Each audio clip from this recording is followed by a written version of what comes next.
আসসালামু আলাইকুম রহমতুল্লাহ। আজকের ভিডিওটি মূলত ক্যাপাসিটর এবং ইন্ডাক্টরের ট্রানজিয়েন্ট রেসপন্স কিরকম হয় এটা বোঝানোর উদ্দেশ্যে করা। এই যে এখানে যে সার্কিটটা দেখা যাচ্ছে, একটা ডিসি সোর্স, একটা রেজিস্টর এবং একটা ক্যাপাসিটর আছে, তাই না?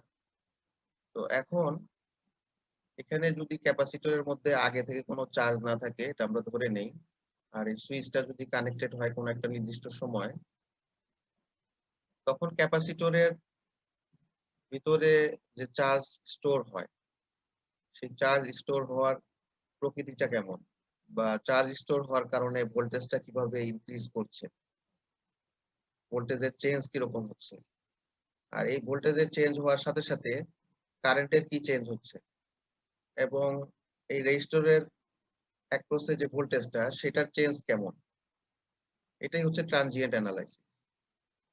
কারণ আমরা জানি যে ক্যাপাসিটরের মধ্যে যখন একটা নির্দিষ্ট পরিমাণ চার্জ জমা হয়ে যায়, তখন এটা স্যাচুরেশন এ পৌঁছে যায় এবং এটা ওপেন হয়ে যায়, ওপেন।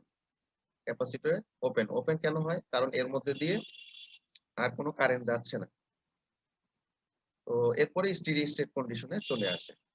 তো স্টেডি স্টেট কন্ডিশন এ আসার আগ মুহূর্ত পর্যন্ত যে সময়টা, এটাকে বলা হয় ট্রানজিয়েন্ট কন্ডিশন, ট্রানজিয়েন্ট। এই মূলত ট্রানজিয়েন্ট কন্ডিশন নিয়ে আজকে আলোচনা করা হবে। এই ট্রানজিয়েন্ট কন্ডিশনটা বুঝতে ছাত্রদের মূলত অনেক সমস্যা হয়। এই কারণে এই ভিডিওটি করা। যাতে এই ভিডিওটি দেখে তারা বুঝতে পারে যে ট্রানজিয়েন্ট এনালাইসিসটা কিভাবে করা হয়। তো এই ট্রানজিয়েন্ট এনালাইসিসটা বোঝার জন্য আমি মূলত যেটা মনে করি যে এক্সপোনেনশিয়াল কার্ভের বিহেভিয়ারটা বোঝা দরকার। কারণ অ্যা এই যে ক্যাপাসিটরের মধ্যে যে ইলেকট্রন গুলো সরি চার্জ গুলো যে জমা হচ্ছে, এগুলো আসলে এক্সপোনেনশিয়াল রেটে জমা হয়।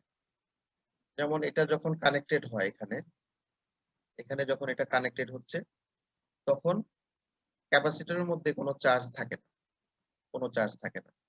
তো এক্সপোনেনশিয়াল রেটে এটা জমা হতে থাকে। অর্থাৎ এই ক্যাপাসিটরের অ্যাক্রস এ কিন্তু তখন অলমোস্ট ই সমান যদি 10 ভোল্ট হয় বা 5 ভোল্ট হয়, তাহলে পুরা 10 ভোল্ট থাকে।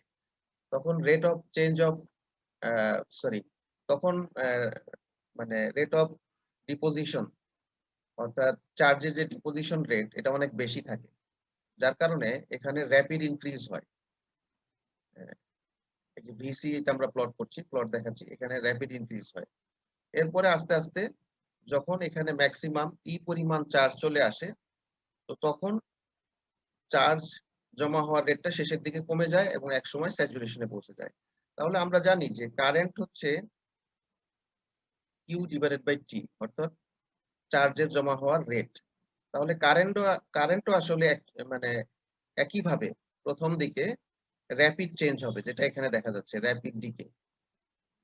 হ্যাঁ? এরপরে আস্তে, আস্তে 0 হয়ে যাবে। কারেন্ট ১ম এ মেক্সিমাম থাকবে এবং আস্তে, আস্তে 0 হয়ে যাবে। ক্যাপাসিটরের এখানে যদি অ্যা আস্তে, আস্তে পরিমাণ ভোল্টেজ চলে আসে, আর এই পয়েন্টের এটাকে যদি গ্রাউন্ড ধরি, নিচের অংশটাকে গ্রাউন্ড ধরি, তাহলে এই পয়েন্টের ভোল্টেজ এই পয়েন্টের ভোল্টেজ অর্থাৎ শেষের দিকে দেখা যাচ্ছে যে এই পজিশনে বা তার একটু আগে এখানে বা এর কাছাকাছি ভোল্টেজ। তার মানে এখানে আস্তে, আস্তে কিন্তু কারেন্টটা 0 হয়ে যাবে।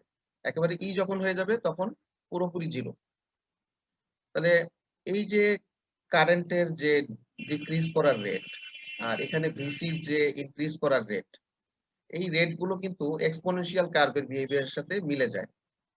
এজন্য এটাকে এক্সপোনেনশিয়াল কার্ভ দিয়ে এক্সপ্রেস করা হয়। এক্সপেরিমেন্টালি দেখা গেছে এটা এক্সপোনেনশিয়াল কার্ভের মতো একটা বিহেভিয়ার শো করে। এই কারণে এটাকে এক্সপোনেনশিয়াল কার্ভ দিয়ে এটার ইকুয়েশনকে প্রকাশ করে। এখানে আমাদের প্যারামিটার আছে আর এবং সি, এই কনস্ট্যান্ট।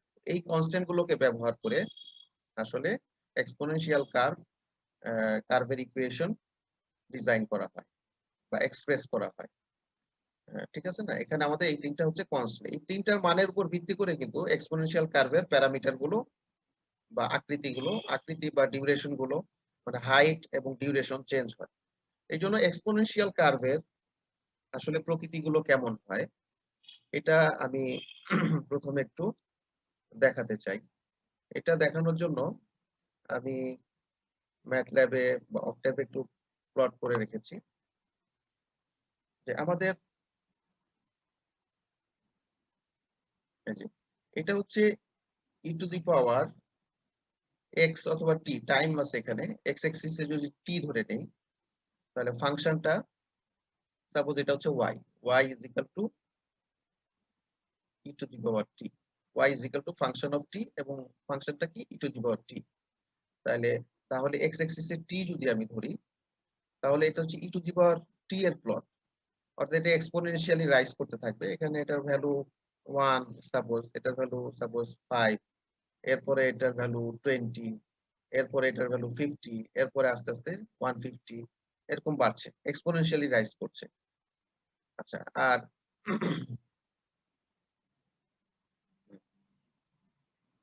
আমরা এটা যদি দেখি যে এইটা কিসের কার্ভ, এটা হচ্ছে ই টু দি পাওয়ার মাইনাস টি এর কার্ভ।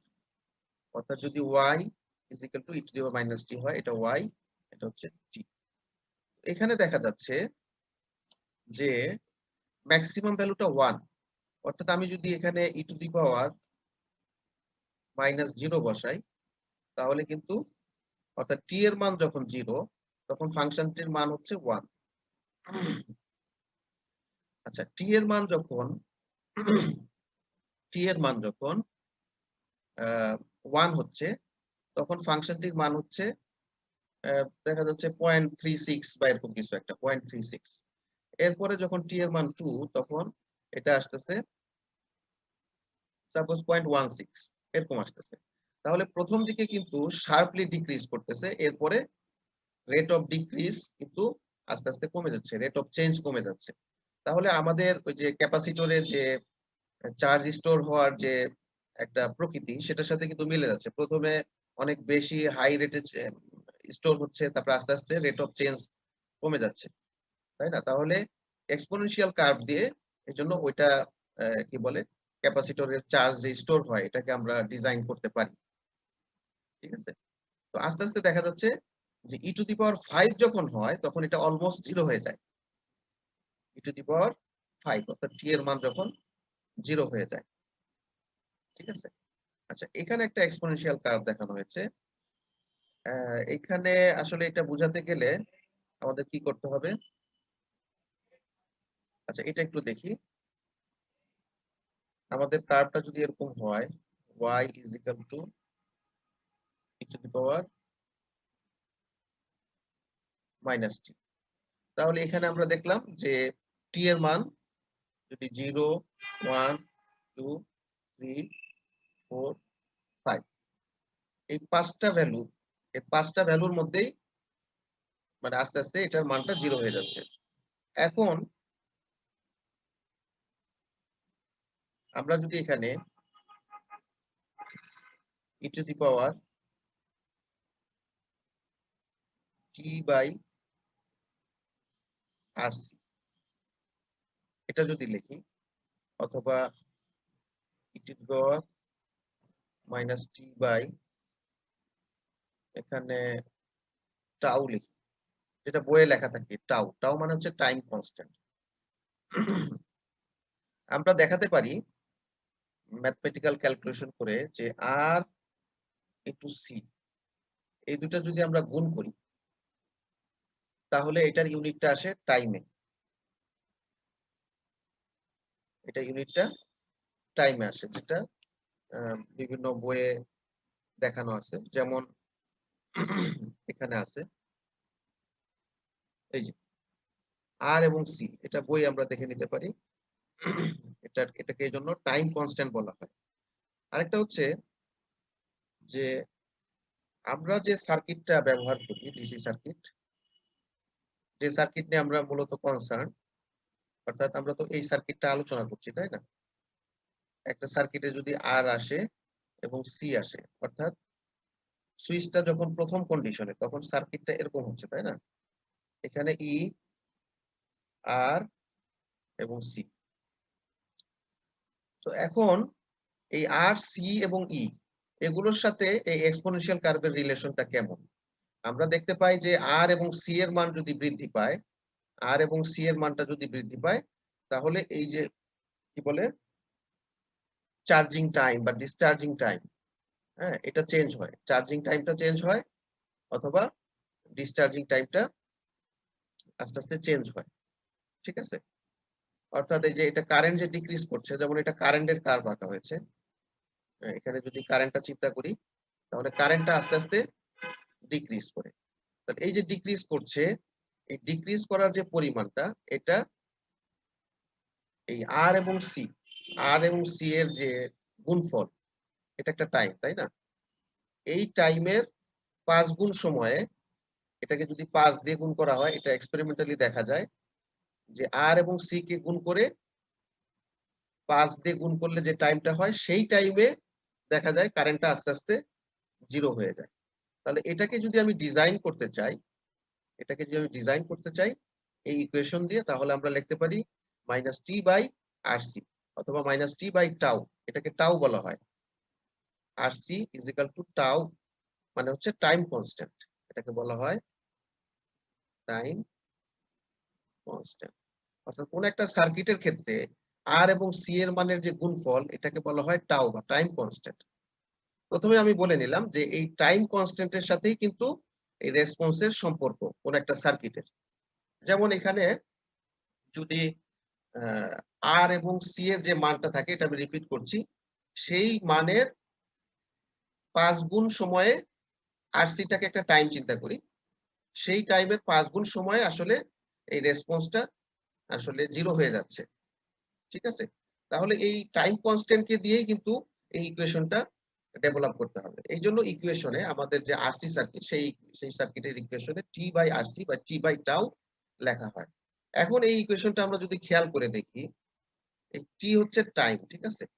সাপোজ এখানে আমি যদি মনে করি যে টাউটা হচ্ছে 1 মিলি সেকেন্ড, ধরে নিলাম টাউটা। আর এবং সি গুণ করে আর এবং সি এর মানটা এমন ভাবে নিলাম, যেমন একটা এক্সাম্পল দেই যে মোটামুটি এরকম হতে পারে। আর এর মানটা যদি 100 হয় আর সি এর মানটা যদি 1 মাইক্রো হয়, তাহলে সাপোজ এটা গুণ করলে 1 মিলি সেকেন্ড হচ্ছে। R C is equal to 1 millisecond. তাহলে এরকম হতে পারে আরকি। তাহলে এটাকে আমরা বলতে পারি যে time constant tau is equal to 1 millisecond. তাহলে এখানে যদি এখানে জিনিসটা কি আসতেছে? আসতেছে টাউ মানে 1 মিলি সেকেন্ড। এখন টি তো আমরা ভ্যারি করব, তাই না? টি এর মানটা যখন 1 মিলি সেকেন্ড হবে, টি এর মানটা যখন 1 মিলি সেকেন্ড হবে, তখন আমরা আসলে কার্ভের এই পজিশনটা পাবো। কার্ভের আমরা এই যে এই পজিশনটা পাবো, ঠিক আছে? আচ্ছা, টি এর মান যখন 2 মিলি সেকেন্ড হবে, তখন 1 আর 2 কাটাকাটি যে 2 থাকতেছে। সরি, এখানে একটা মাইনাস চিহ্ন দেওয়া ভুলে গেছি। এখানে অবশ্যই একটা মাইনাস হবে, তাই না? আমরা ই টু দি পাওয়ার মাইনাসের কার্ভ আলোচনা করছি। তো এখন যখন এই টি এর মানটা 2 মিলি সেকেন্ড হবে, তখন কিন্তু এখানে এই পয়েন্টটা আমরা পাবো। একইভাবে এর মান যখন 5 মিলি সেকেন্ড পাবো, তখন এই ফাংশনটার মান কিন্তু অলমোস্ট 0 হয়ে যাবে। অর্থাৎ এই টি এর মানটি যখন টাউ এর গুণিতক আকারে চেঞ্জ হতে থাকবে, টাউ এর গুণিতক আকারে চেঞ্জ হবে, তখন কিন্তু এই সার্কিটটা 0 হয়ে যাবে। এজন্য আরসি ট্রানজিয়েন্ট অ্যানালাইসিস এর ক্ষেত্রে অনেক সময় এটা টাউ এর ফাংশন হিসেবে দেখানো হয়। অর্থাৎ এই যে যেমন নিচে আমি প্লট করেছি যে টাউ, এখানে এমন ভাবে দেখিয়েছি যে এটা হচ্ছে টাউ, এটা হচ্ছে 2 টাউ, এটা হচ্ছে 3 টাউ, এটা হচ্ছে 4 টাউ, এটা 5 টাউ। এটা এভাবে দেখিয়েছি আমি। ঠিক আছে? যেমন এই প্রোগ্রামিংটা যে করেছি আমি, এখানে ধরা হয়েছে যে r is equal to 1000, c is equal to 0.005। এই দুইটা গুণ করে পাওয়া যাচ্ছে টি। টিটাকে আমি টাউ ধরে নিয়েছি এখানে, টিটাকে টাউ। তাহলে এই দুইটা গুণ করে দেখা যাচ্ছে টি এর মান আসতেছে, টাউ এর মান আসতেছে। টি বড় হাতের টি অথবা টাউ এর মান আসতেছে 0.5। ঠিক আছে? তাহলে এই হচ্ছে আমাদের মূলত এক্সপোনেনশিয়াল ইকুয়েশন। আরেকটা জিনিস এখানে বলতে চাই, সেটা হচ্ছে যে এই এর সাথে, এই এক্সপোনেনশিয়াল কার্ভ এর সাথে যদি কোনো সহগ থাকে, যেমন 1 2 3, যেমন এখানে সহগ 1 আছে, তাহলে ম্যাক্সিমাম ভ্যালু 1। আর যদি ম্যাক্সিমাম ভ্যালু এখানে যদি সহগটা 10 হয়, ম্যাক্সিমাম ভ্যালু 10, তাহলে এইখানে আসলে যেমন কারেন্টের ম্যাক্সিমাম ভ্যালুটা কত হবে এই সার্কিটে? এই সার্কিটে কারেন্টের ম্যাক্সিমাম ভ্যালু হবে আসলে E/R, ম্যাক্সিমাম ভ্যালু E/R হবে। এইজন্য কারেন্টের ইকুয়েশনটা এরকম হয়। আমরা কারেন্টের ইকুয়েশনটা এই সার্কিটে যদি সার্কিটের ইকুয়েশনটা লিখি তাহলে লিখি E/R, কারণ ম্যাক্সিমাম ভ্যালু কিন্তু এটাই হতে পারে। যখন ক্যাপাসিটরটা শর্ট, এখানে কোনো রেজিস্ট্যান্স নাই, ক্যাপাসিটরটা শর্ট হয়ে গেছে, তখন আমরা লিখতে পারি e⁻t/τ, টাও মানে RC। এভাবে আমরা এই ইকুয়েশনটাকে ডেভেলপ করি। আচ্ছা, আরেকটা জিনিস হচ্ছে যে সার্কিটে যে ক্যাপাসিটরের মধ্যে চার্জ স্টোর হচ্ছে, ক্যাপাসিটরের মধ্যে চার্জ স্টোর হচ্ছে, যার কারণে যেমন এই সার্কিটের মধ্যে এখানে একটা রেজিস্টর, এখানে একটা ক্যাপাসিটর। তাহলে ক্যাপাসিটরের মধ্যে যে চার্জটা স্টোর হয়, প্রথমে হাই রেটে স্টোর হয়, তারপরে আস্তে আস্তে চার্জ স্টোরের পরিমাণটা কমে যাচ্ছে, তাই না? তাহলে এইটার কার্ভটা আসলে এই ধরনের একটা এক্সপোনেনশিয়াল কার্ভ হয়। তাহলে এই কার্ভটাকে আসলে আমরা কিভাবে এক্সপ্রেস করি? 1 মাইনাস e⁻t/τ। এভাবে কেন এক্সপ্রেস করি? কারণ এটার হ্যাঁ, এটার ম্যাক্সিমাম ভ্যালুটা 1 হচ্ছে। তাহলে এখানে আমরা যদি ই দিয়ে গুণ করে দেই, ই দিয়ে গুণ করে দেই, কারণ এই অংশটার ম্যাক্সিমাম ভ্যালু হচ্ছে 1, এই অংশটা। ঠিক আছে না? মূলত আরেকবার একটু বলি যে এখানে আমরা জানি এই অংশটার ম্যাক্সিমাম ভ্যালু হচ্ছে 1, 0 থেকে 1 পর্যন্ত ভ্যারি করতে। তাহলে 1 মাইনাস এটা যদি করি তাহলে এটার ভ্যালু, এই পুরো অংশটার মানও কিন্তু 0 থেকে 1 এর মধ্যে ভ্যারি করছে। সাথে যদি ই দিয়ে গুণ করে দেই তাহলে ই মানে হচ্ছে, ধরেন এখানে 10 ভোল্ট যদি আমি সাপ্লাই দিই, ধরা যাক এখানে আমি 10 ভোল্ট সাপ্লাই দিয়েছি, তাহলে কিন্তু এটার ম্যাক্সিমাম ভ্যালু ই হয়ে যাবে। অর্থাৎ এই ক্যাপাসিটরের মধ্যে যে চার্জটা যে স্টোর হচ্ছে, ম্যাক্সিমাম 10 ভোল্ট স্টোর হচ্ছে, এই ইকুয়েশন দিয়ে আমি এক্সপ্রেস করতে পারছি, যেটা এখানে দেখানো হয়েছে। যেমন এটাকে আমি ভিসি ধরতে পারি, ভিসি। তাহলে ভিসির ইকুয়েশনটা হচ্ছে ই 1 মাইনাস e⁻t/τ। ঠিক আছে? এখানেও কিন্তু ঠিক একই ভাবে এটাকে এক্সপোনেনশিয়াল কার্ভটিও, অর্থাৎ টাউ পরিমাণ সময়, এটা টাউ এর ফাংশন ধরতে পারি আমি। এখানে টাউ এর ফাংশন হিসেবে প্লট করা হয়েছে। এটাকে আমি টাউ চিন্তা করতে পারি, এটা 2 টাউ, এটা 3 টাউ, এটা 4 টাউ, হ্যাঁ? আর এটা 5 টাউ। তো 5 টাউ এর পরে আমরা ধরে নিতে পারি যেটা স্টেডি স্টেট কন্ডিশন। ঠিক আছে? তো এটাই এখানে দেখানো হয়েছে। এখানে আমরা ইচ্ছা করলে দেখতে পারি যে আমি যদি আর অথবা সি কোন একটা চেঞ্জ করি তাহলে এটা কিভাবে চেঞ্জ হচ্ছে। ঠিক আছে? যেমন এখানে একটা এক্সাম্পল হিসেবে দেখা যায় যে আর এর ভ্যালুটা এখানে আছে কত? 1000 আছে। তাহলে যদি আমি এখানে 2000 করে দেই, 2000, তাহলে চেঞ্জটা কিরকম হচ্ছে?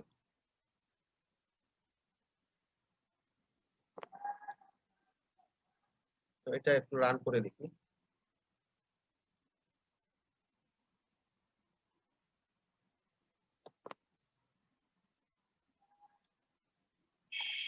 হ্যাঁ, এই যে আগে এটা 0.5 ছিল, এখন 1 হয়ে গেছে, অর্থাৎ ডবল হয়ে গেছে। ঠিক আছে না? আর এর মান চেঞ্জ করার কারণে কি হলো? এই যে টাইম কনস্ট্যান্ট চেঞ্জ হয়ে গেল, তাই না? এখানে আমাদের টাইম কনস্ট্যান্টটা আরেকবার একটু দেখাই। যেমন টাইম কনস্ট্যান্ট টাউ ছিল আর ইনটু সি। তাহলে এখানে আর ছিল 1000 গুণন 0.005। তাহলে এখানে 1000 এর জায়গায় যদি আমি 2000 করে দেই তাহলে টাইম কনস্ট্যান্ট চেঞ্জ হচ্ছে না? এটা হচ্ছে 0.5 মিলি সেকেন্ড। এখন যদি আমি আর এর জায়গায় যদি আমি এখানে 2000 দেই তাহলে 0.005, তাহলে এটা কিন্তু চেঞ্জ হয়ে 1 হয়ে যাচ্ছে, তাই না? 1 মিলি সেকেন্ড হয়ে যাচ্ছে। তার মানে এখানে এই যে স্যাচুরেশন টাইমটা, এখানে টাউটা চেঞ্জ হয়ে যাচ্ছে। এখানে কিন্তু টাউটা চেঞ্জ হচ্ছে, কিন্তু কার্ভের গতি প্রকৃতি একই থাকছে। অর্থাৎ ম্যাক্সিমাম তখন 5 মিলি সেকেন্ডে গিয়ে স্যাচুরেশনে পৌঁছতেছে। অর্থাৎ এখানে আর চেঞ্জ না করে আমি সিও চেঞ্জ করতে পারি ইচ্ছা করলে। আরটাকে ফিক্স রেখে আমি যদি সিটাকে যদি চেঞ্জ করি তাহলে একই জিনিস হতো। এটা মূলত আমরা দেখলাম যে আরসি ট্রানজিয়েন্ট সার্কিটটা কিভাবে কাজ করে। তাহলে এখানে আমরা যদি কোনো একটা সার্কিটে রেজিস্ট্যান্সের মান বা ক্যাপাসিটরের মানটা জানি, তাহলে সেখান থেকে আমরা ট্রানজিয়েন্ট এনালাইসিস করতে পারি। অর্থাৎ কত সময় পরে, হ্যাঁ? কত সময় পরে অর্থাৎ একটা নির্দিষ্ট সময়ে সার্কিটটা যখন ক্যাপাসিটরের সাথে কানেক্টেড হলো, সেই সময় থেকে আমরা যদি ধরে নেই যে ক্যাপাসিটরে আগে থেকে কোনো চার্জ নেই, তাহলে সেই সময় থেকে একটা নির্দিষ্ট সময় পরে ক্যাপাসিটরের মধ্যে কি পরিমাণ চার্জ জমা হলো, এটা আমরা বের করতে পারি। অর্থাৎ ট্রানজিয়েন্ট টাইম এর ভিতরে কোন একটা নির্দিষ্ট সময়ে অ্যা যেমন এখানে 1 মিলিসেকেন্ড আছে। তাহলে 1.5 মিলিসেকেন্ডে কি পরিমাণ এখানে ভোল্টেজ জমা আছে বা চার্জ জমা আছে এগুলো বের করা যায়। ঠিক আছে? অথবা ঠিক একইভাবে 1.5 মিলিসেকেন্ডে কি পরিমাণ কারেন্ট থাকবে ওই সার্কিটের ভিতরে এগুলো কিন্তু সহজেই বের করা যায়। এই ইকুয়েশন গুলো থেকে বের করে ফেলা যায়। তো আমরা এখন আরেকটা জিনিস দেখার চেষ্টা করব। এটা তো আমরা দেখলাম হচ্ছে MATLAB এ এক্সপোনেনশিয়াল কার্ভ এর বিহেভিয়ারটা দেখলাম। তো এখন আমরা অর্কেড এ একটা জিনিস দেখার চেষ্টা করব। সেটা হচ্ছে যে এই যে সার্কিটটা, এই সার্কিটটার অ্যানালগাস একটা সার্কিট আমরা ডিজাইন করার চেষ্টা করব। অর্থাৎ যখন t একটা নির্দিষ্ট সময় ধরলাম আমি 1 মিলিসেকেন্ড পরে এখানে কানেক্টেড হলো। তাহলে এই সার্কিটে কি আছে? একটা ভোল্টেজ সোর্স আছে, একটা রেজিস্টর আছে, একটা ক্যাপাসিটর আছে। ঠিক না? এখন যখন এইখানে যখন কানেক্টেড হবে, স্টেডি স্টেটে পৌঁছার পরে আমি ধরে নিলাম আমি এখানে কানেক্ট করব। তাহলে সেই সার্কিটে কিন্তু আমরা ধরে নিতে পারি ভোল্টেজ সোর্স এর মানটা 0। ভোল্টেজ সোর্স এর মানটা 0। তাহলে এরকম একটা সার্কিট আমরা ইচ্ছা করলে ডিজাইন করতে পারি। তো এরকম একটা সার্কিট এখানে ডিজাইন করা আছে। যেখানে ভি পালস একটা সোর্স ব্যবহার করা হয়েছে। যে সোর্সটা কিভাবে কাজ করে আমি একটু সংক্ষেপে একবার বলি। সেটা হচ্ছে যে এই যে সোর্সটা, হ্যাঁ? এখানে হচ্ছে V1 0, এখানে টাইম ডিলে দেওয়া আছে। টাইম ডিলে হচ্ছে 1 মিলিসেকেন্ড। অর্থাৎ 1 মিলিসেকেন্ড পরে সরি একটু ছোট করে আঁকি টাইমটা। এটা ধরে নেই এটা 1 মিলিসেকেন্ড। এটা ধরলাম 1 মিলিসেকেন্ড। তাহলে টাইম ডিলে এখানে আমি ডিজাইন করেছি 1 মিলিসেকেন্ড। অর্থাৎ 1 মিলিসেকেন্ড পরে এখানে ভোল্টেজটা 0 থাকবে। এই যে V1 0 আর V2 5। তার মানে এরপরে 5 হয়ে যাবে। তাহলে এটাকে যদি 5 চিন্তা করি, তাহলে এই এতটুকু সময় পরে ভোল্টেজটা 5 হয়ে যাবে। এখন এটা রাইজ করবে কিভাবে? এখানে লেখা আছে টাইম রাইজ = 0.1 মিলিসেকেন্ড। অর্থাৎ এখান থেকে এখানে রাইজ করতে 0.1 মিলিসেকেন্ড লাগবে। যদি আরো বড় সময় লাগতো, তাহলে এটা এইভাবে রাইজ করত। ঠিক আছে? সেটা আমাদের এখন দেখানোর দরকার নেই। আমরা চাই যে হঠাৎ করে এভাবে রাইজ করুক। ঠিক আছে? এরপরে বলা আছে pulse width. Pulse width 10 millisecond. Pulse width বলতে বোঝাচ্ছে এখানে 10 মিলিসেকেন্ড পর পর্যন্ত এটা এরকম একটা পালস থাকবে। এরপরে টাইম ফল। টাইম ফলও খুব দ্রুত একটা ছোট্ট একটা টাইম দিয়েছি যাতে দ্রুত ফল করে। তার মানে এরপরে আবার V2 তে চলে আসবে। অর্থাৎ এটা হচ্ছে V2, এটা হচ্ছে V1। প্রথমে V1 থেকে V2 তে যাবে। এরপরে কতক্ষণ থাকবে সেটা হচ্ছে পালস উইডথ এর সমান। ঠিক আছে? এরপরে আবার এটা রাইজ করবে কখন? এটা জানতে গেলে আমাকে বুঝতে হবে এটা হচ্ছে পালস উইডথ। সরি এটা লিখে দেই। এখান থেকে এতটুকু হচ্ছে পালস উইডথ। আমরা যে সোর্সটা ব্যবহার করি, সোর্সে বাই ডিফল্ট কিছু প্যারামিটার আছে। ভি পালস আমরা যে সোর্সটা নিয়েছি সেটার নাম হচ্ছে ভি পালস। ঠিক আছে?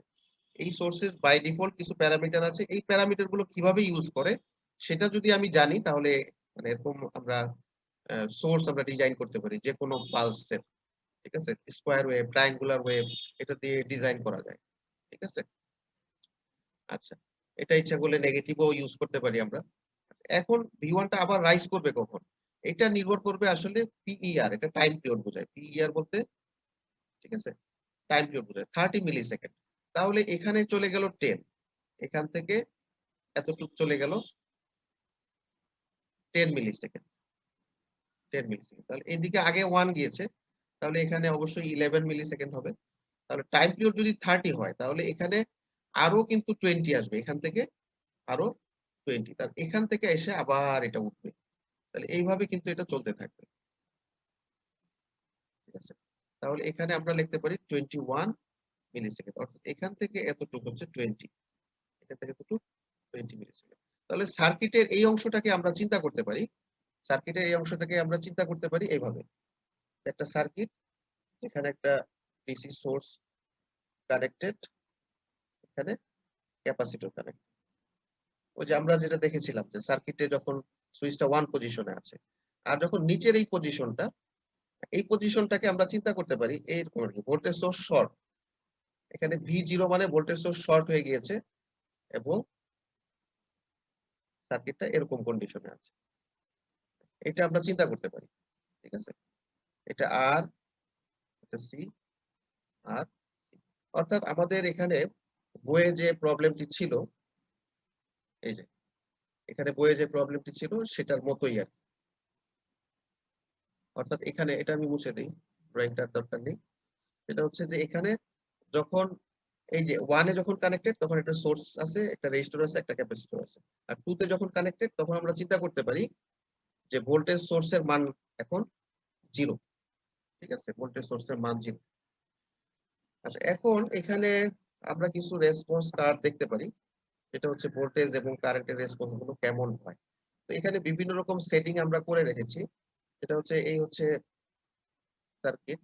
এটা একটু সরি বড় করে দেখতে পারি। অবশ্য বড় করে দেখার খুব একটি দরকার নেই।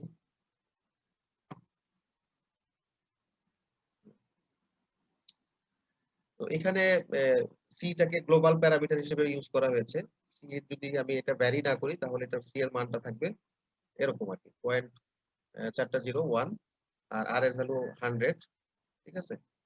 এভাবে আমরা ইউজ করেছি। এটাকে গ্লোবাল প্যারামিটার হিসেবে ইউজ করা যায় অথবা ফিক্সড একটা ভ্যালুতে ব্যবহার করা যায়। ঠিক আছে? যদি আমি এটা ভ্যারি না করি গ্লোবাল প্যারামিটার হিসেবে, গ্লোবাল প্যারামিটার কিভাবে কাজ করে প্যারাম দিয়ে এটা আগের অন্য একটা ভিডিওতে আমি দেখিয়েছি। সেটা হচ্ছে যে ওহমস ল তে আমি দেখিয়েছিলাম। এটা কিভাবে চেঞ্জ করে। অথবা যে ম্যাক্সিমাম ট্রান্সফার থিওরেমের একটা ভিডিও আমি দেখেছি, সেখানে আমি দেখিয়েছি যে এটা কিভাবে চেঞ্জ করে। এখানে জাস্ট আমি এটা বলতে চাই যে এখানে সি টাকে ফিক্সড হিসেবে ব্যবহার করা যায়। যেমন আমি একটা সেটিং এ এখানে আমি ৪ টা সেটিং করে রেখেছি। একটা সেটিং হচ্ছে এরকম যে ১ম সেটিংটা যদি চিন্তা করি, সরি, হ্যাঁ, ১ম সেটিংটা এরকম যে এখানে রান টাইম অর্থাৎ 30 মিলি সেকেন্ড পর্যন্ত আউটপুটটা দেখাবে। ঠিক আছে? আর হচ্ছে মেক্সিমাম স্টেপ সাইজ অর্থাৎ কত সেকেন্ড পর, পর এটার ক্যালকুলেশনটা করবে, সিমুলেশনটা করবে। এটা যত ছোট হবে সিমুলেশনটা তত পারফেক্ট হবে। সেটা আমরা দেখাতে পারবো। যেমন এখানে যদি আমরা এটাকে রান করি, এখানে কিন্তু গ্লোবাল প্যারামিটার হিসেবে এটাকে ইউজ করা হয়নি। অর্থাৎ এটার যে ভ্যালুটা এখানে ফিক্সড করা আছে, এই ফিক্সড ভ্যালুতে এটা কাজ করবে। তাহলে আমরা এটা দেখি আউটপুটটা।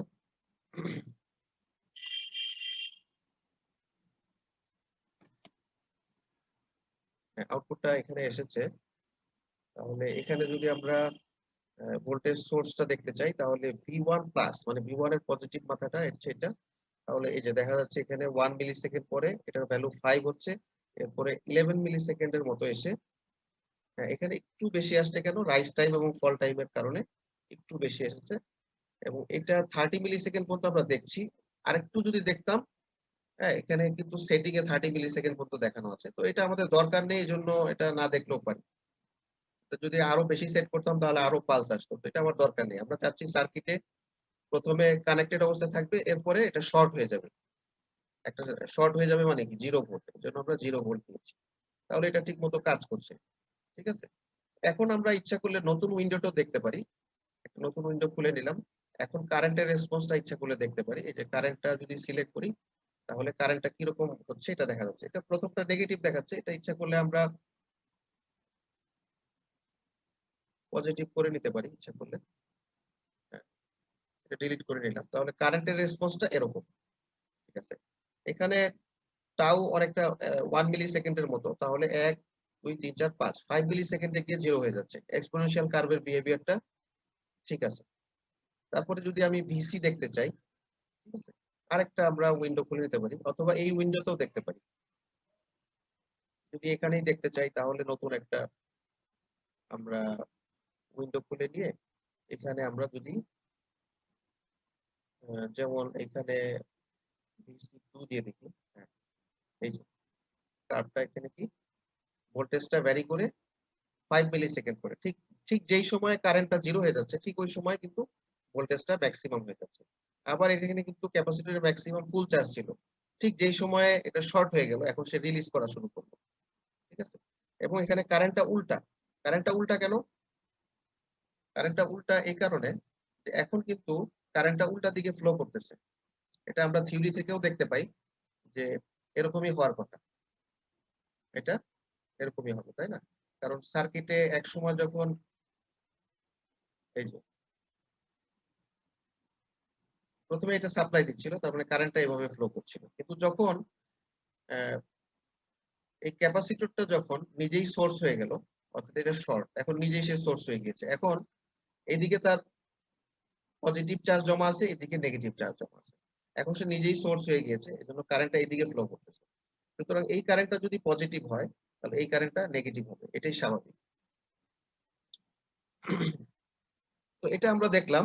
এখন আমরা অন্য একটা সেটিং এ দেখতে পারি ইচ্ছা করলে। যে এখানে আমরা দেখেছি যে কয়েকটা সেটিং আমরা করে রেখেছি। আরেকটা সেটিং যদি E2 দেখি, এখানে সেটিং কি করা আছে দেখে নেই আগে। এখানে দেখা যাচ্ছে যে একই রকম 30 মিলিসেকেন্ড, কিন্তু এখানে স্টেপ সাইজটা আমরা কমিয়ে দিয়েছি। তো স্টেপ সাইজটা কমালে আমরা যেটা বলেছিলাম যে সার্কিটের যে কি বলে আ কার্ভটা অতটা স্মুথ হয় না। এটা তো বোঝা যাচ্ছে না। কারণ হচ্ছে যে এটা আমরা এই একই কার্ভে যদি আমরা দেখাতে চাই, ক্যাপাসিটরের ভোল্টেজটা দেখাতে চাই, দেখাতে পারি। এই যে এই কার্ভটা খুব বেশি স্মুথ হয় না। কারণ মানে ক্যালকুলেশন এর স্টেপ সাইজটা কম। মানে বড় হয়ে স্টেপ সাইজটা অ্যা খুব না, ঘন, ঘন না আরকি। আচ্ছা, যদি আমি স্টেপ সাইজ 0.00 জায়গায় 0.0001 দেই, তাহলে আরো ঘন, ঘন ক্যালকুলেট করবে। যার কারণে এটা স্মুথ একটা কার্ভ আসবে। তো এতটুকুই দেখাতে চেয়েছিলাম। আরেকটা হচ্ছে আমরা এখানে সেটিং চেঞ্জ করে রেখেছি। সেটা হচ্ছে যে যদি ক্যাপাসিটরের বিভিন্ন ভ্যালু সেট করি, অর্থাৎ টাইম কনস্ট্যান্ট টা চেঞ্জ করার কারণে কিরকম কার্ভটা চেঞ্জ হচ্ছে, এটা আমরা ইচ্ছা করলে একসাথেও দেখতে পারি।